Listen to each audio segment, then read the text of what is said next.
Dis donc. Quel temps. C'est bizarre. Tu trouves pas? Oui. What the fuck? What does the fuck say? Open Gangnam Style. Si vous voulez faire un deuxième étage, paf, vous pouvez parce qu'il y a déjà une porte pour y accéder. Because I'm better. Et bonjour et bienvenue sur Populotarisme, aujourd'hui en compagnie de Arthur. Salut tout le monde. Anousson. Salut, bonsoir. Et Enzo. Bonsoir. Alors, aujourd'hui au sommaire de Populotarisme, Arthur va nous parler de VR et de réseaux sociaux. Oh mon dieu, il va encore s'énerver pour rien. Enzo, de quoi vas-tu nous parler? De Tron, l'héritage. Très bien. Et Anousson. Et moi je vais vous parler, je vais faire une petite édition spéciale Halloween tout ce mois d'octobre. Et du coup on va parler d'une série d'horreur. Et je pense que Arthur sait de quoi je vais parler. Très bien, alors on va commencer tout de suite par Enzo. And his name is Enzo. Oh, excusez-moi.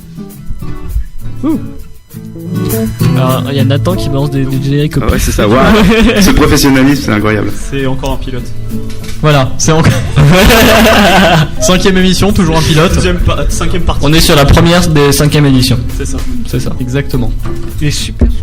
Donc alors, Donc, Enzo du coup, vas-y. Eh bien, donc, commencer par Tron.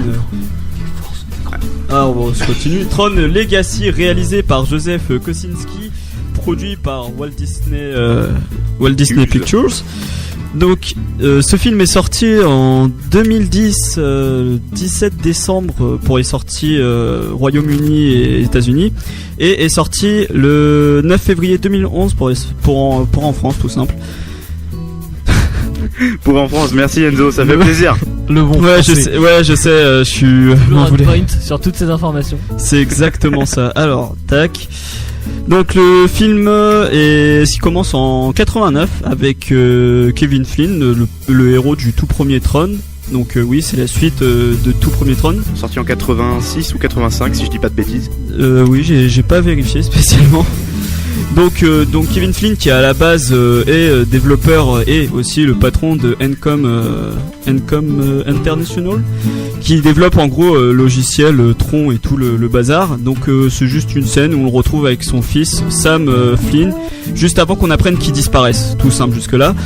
Et on se retrouve 20 ans plus tard avec Sam Flynn qui pirate Encom International, qui pirate sa propre entreprise. Et il va recevoir tout simplement un SMS d'un des amis de comment il s'appelle, j'ai déjà oublié le nom de Kevin, voilà, de Kevin Flynn, lui disant qu'il a rendez-vous dans une vieille salle d'arcade. Et cette salle d'arcade en fait c'est là où il avait créé justement le projet Tron, et il va se faire laseriser dans le programme. Donc il va se retrouver dans tout ce bordel avec une sorte de dictature imposée par les espèces de mecs lumineux orange. Donc il y a trois races si je dis pas de bêtises. Il y a ceux qui sont en bleu, ceux qui sont en orange, et il y a les ISO. Les ISO c'est un programme qui est apparu comme ça et on sait pas pourquoi, et ça a échappé en fait à Flynn et tout ça. Et donc en gros Sam se fait balancer dans cet univers comme ça au hasard, et il va devoir essayer de survivre car les oranges veulent un peu sa peau. Voilà. Waouh, ce speech incroyable. Ah, ce speech incroyable. Donc, fait rouler dessus le film d'ailleurs, par les critiques. Complètement. Donc, la musique a été faite par les Daft Punk. D'ailleurs, il y a même un caméo dans une boîte de soirée qui est dans l'univers de Tron. Les costumes sont de Michael Wilkinson. On peut retrouver en acteur Jeff Bridges qui joue Kevin Flynn et Clou, donc le méchant du film. On a Gareth Edlund qui joue Sam Flynn du coup. Olivia Wilde pour Cora, Bruce Boxleitner pour l'ami de Kevin Flynn et qui joue aussi Tron, Michael Sheen pour Castor, et voilà, c'est à peu près tout. C'est le personnage principal du... C'est beau. C'est beau. Non, personnages principaux. Alors, ce film, il est bon, mais il est pas non plus très bon. Il y a beaucoup d'incohérences au niveau scénario. Criticat lui a donné 2 sur 5, disant que c'est un blockbuster stylisé, mais qui n'a aucune âme. Qui se déguste juste comme un film géant avec de la 3D et du popcorn, c'est tout. Le Monde l'a aussi noté 3 sur 5 en disant que c'était justement le scénario était plein de trous, mais l'image et la musique sont juste remarquables. Attends, c'est Daft Punk. Oui, et en même temps, oui, c'est Daft Punk. Alors oui, c'est vrai, en soi, l'univers, l'image, tout ce qui est utilisé en CGI est vraiment franchement remarquable pour 2010, excusez-moi. C'est mieux. Ouais, 2010 c'est vraiment excellent et il y a vraiment un gros effort au niveau esthétique. Pareil pour les costumes et la musique en soi. Et c'est à peu près tout. Le reste est vraiment bourré de fautes de scénario et l'acteur qui joue Sam Flynn, franchement, joue très très très mal. Vraiment très mal. Si vous voulez, si pour ceux qui ont déjà vu le film ou ceux qui veulent pas spécialement le voir mais qui veulent avoir des détails, il y a une vidéo qui a fait Link the Sun parlant du film qui s'appelle 50-50. Mais attention, ceux qui veulent voir le film, ça spoil sévère sur son émission. Donc voilà. Alors peut-être que tu veux dire un avis à Nusson avant que je commence à cracher ma haine. J'ai pas vu ce film. Tu n'as pas vu J'ai pas vu ce film et ça me donne pas envie de le voir. Bah oui, mais il est mal présenté, il est négativement présenté partout. Il est bon et il est mauvais en soi. En fait, faut pas le prendre comme un film gros fanboy là. Non, je suis pas un gros fanboy. Ce film a beaucoup de défauts, j'en suis conscient, mais je trouve que les gens ont tendance à taper là où ça fait mal, mais pour rien en fait. Je pense que les gens ont tendance à dire un peu n'importe quoi pour décrédibiliser le film, alors qu'en soi, c'est un film qui est pas si mal que ça. Il est pas si mal. Il y a une très belle image, comme tu l'as dit, ça va pas non plus révolutionner le truc, quoi, c'est ça. Non, ça aurait pu, mais je pense que le plus gros défaut au niveau du scénario, c'est pas forcément au niveau des incohérences, c'est pas forcément au niveau des trous. Je pense que ça manque d'enjeu, en fait. Ils sont trop restés sur le côté gentil, méchant, bleu, orange, alors qu'avec l'histoire des ISO, justement, qui sont une vie qui s'est créée toute seule à l'intérieur d'un programme, ils auraient pu faire quelque chose de très constructif, très métaphorique, même par rapport à l'image de Dieu, etc., que peut avoir le personnage principal qui a créé cet univers. Et ils sont pas allés plus loin, ils sont restés dans l'idée gentil-méchant avec un climax complètement débile à la fin. Ouais. Et c'est pour ça que le film a mal marché, alors que dans l'idée il passe si mal. L'univers est pour moi crédible. Moi j'ai quand même bien aimé. C'est beau, le film est beau. Je conseille quand même à tout le monde de le voir et de se faire son propre avis, parce que on a tendance à écouter les critiques qui sont très négatives, mais chacun peut avoir sa vision du truc, et moi j'ai quand même réussi à l'apprécier. La deuxième fois que je l'ai vu, je précise. Bon, moi je l'ai bien apprécié, je l'apprécie toujours en soi, c'est juste que j'ai revu et justement j'ai un peu pris de recul. J'ai aussi eu la vidéo justement sur Link the Sun qui m'a légèrement fait changer d'avis et qui m'a fait remarquer que ouais, effectivement il y a quand même un bordel dans le scénario et ça a été mal exploité, donc je pense que ce qui énerve le plus Link the Sun, comme je pense il le dit dans sa vidéo, c'est que c'est beaucoup de potentiel gâché. Ouais, pour une série qui est aussi légendaire que Tron. Je pense que tout le monde a déjà entendu parler de Tron. Et en tout cas tous ceux qui traînent un peu dans le milieu geek, donc voilà, c'est beaucoup de potentiel gâché, surtout qu'il y a une super BO de Daft Punk et que franchement l'univers c'est une grosse claque, clairement. Après c'est vrai que l'acteur principal joue un peu comme un pied, ça c'est voilà, on va pas se mentir. Donc voilà, c'est tout ce qu'il y avait à être dit. C'est tout ce qu'il y avait à argumenter des heures, vous me connaissez, donc on va s'arrêter là. Ouais. Arrêtez cet homme. Très bien, alors je vous propose du coup de passer immédiatement à la chronique d'Arthur. Oh, j'étais pas prêt. Parce qu'il est prêt à argumenter. J'aime bien parce qu'en plus il me regarde et après il dit Arthur. Il met des feintes. C'est ça. Arthur, c'est à toi.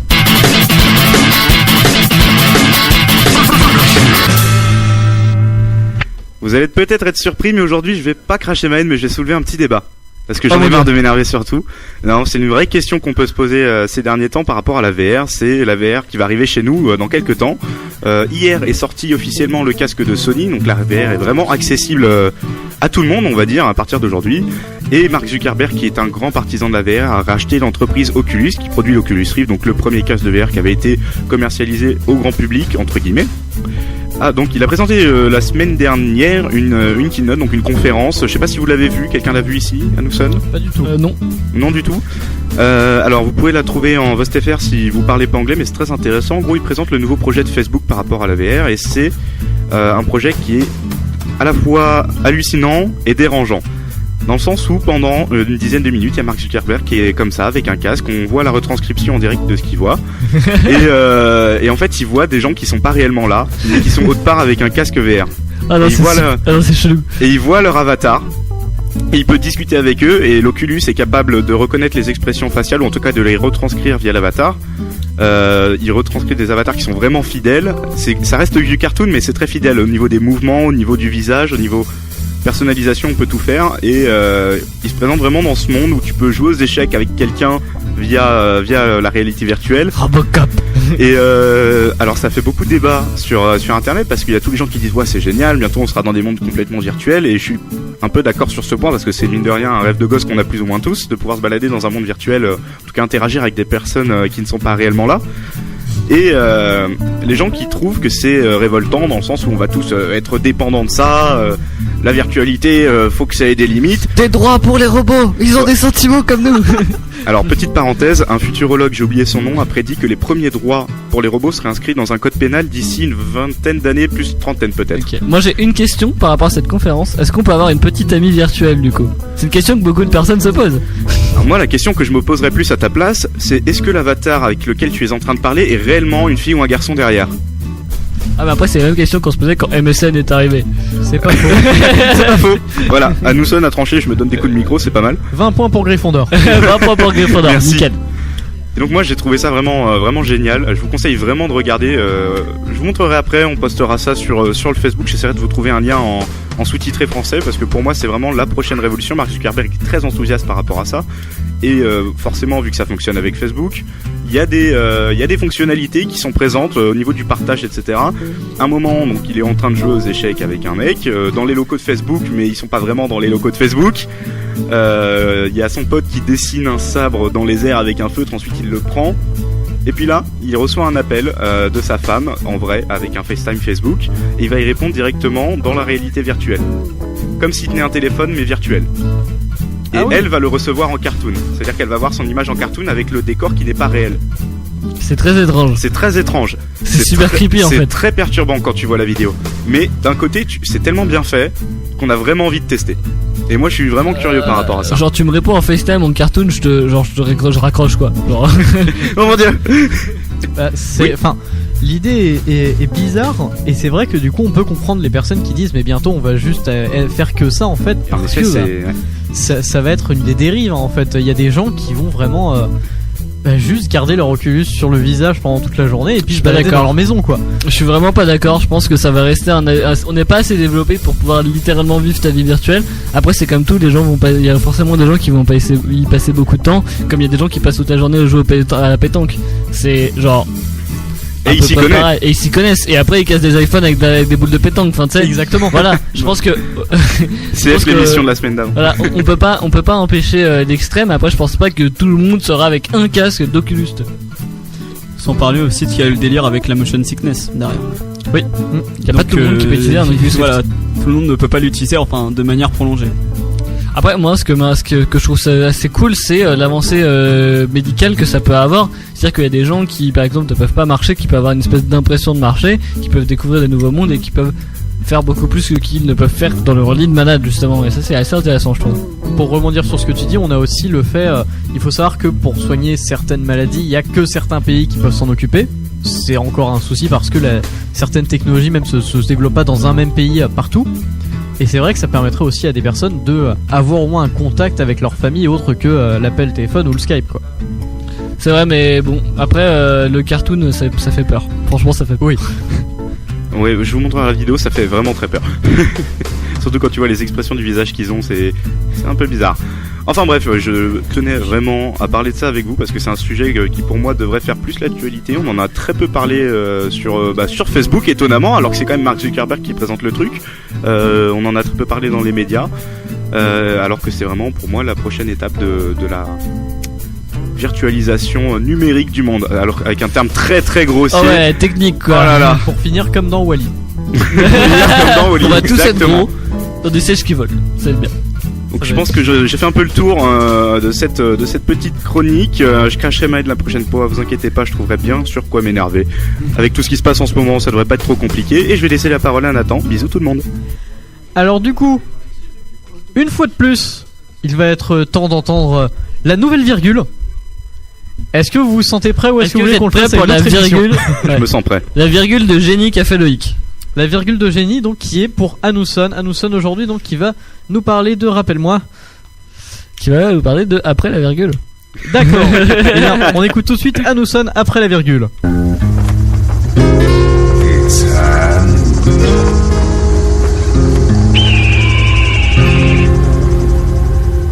Ah mais tu peux pas savoir Loïc comme tu me donnes du plaisir avec ce super générique. En tout cas merci à toi de m'avoir cette super virgule. Et aujourd'hui comme d'habitude on va parler de séries. Donc moi qui est un gros sérivore, pour ceux qui me connaissent, je mange beaucoup de séries tous les jours. Et on va parler de séries d'horreur. Et oui parce que Halloween ça s'approche les gars. On ne s'en rend pas compte mais Halloween c'est à la fin du mois.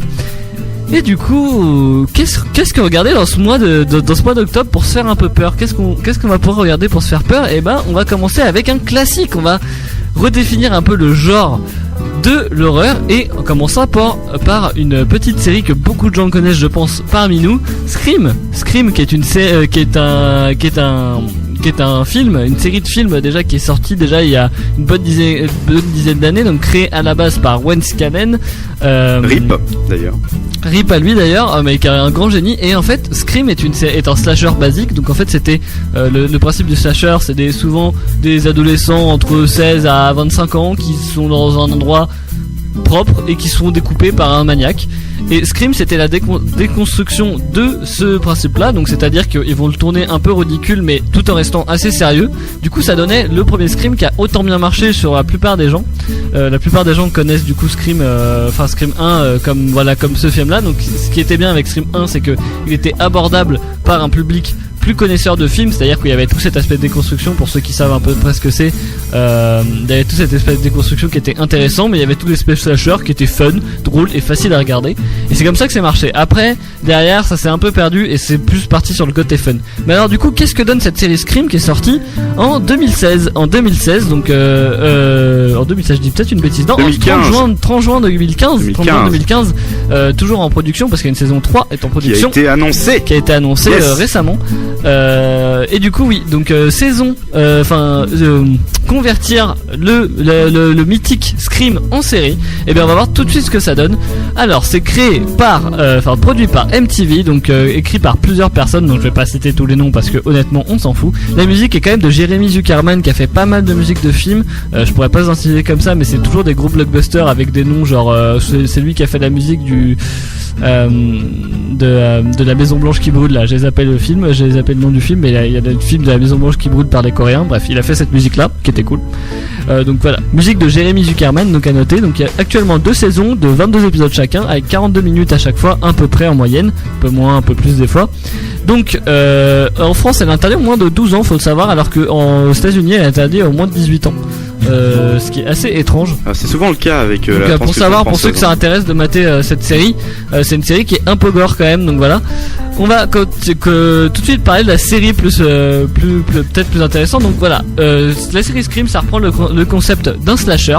Donc le concept du slasher c'est simple, tu mets des adolescents un peu intelligents et un peu stéréotypés et tu les découpes un par un pour faire plaisir à l'auditeur, à celui qui mate, en n'oubliant pas de mettre des boyaux partout. Voilà, en n'hésitant pas à mettre un peu de gore quelques-uns, mais voilà, c'est le principe du slasher. Alors comment ça se transmet en série TV? Et ben en série TV, au final, c'est pas si mal que ça. Les avis sont assez mitigés, faut le dire.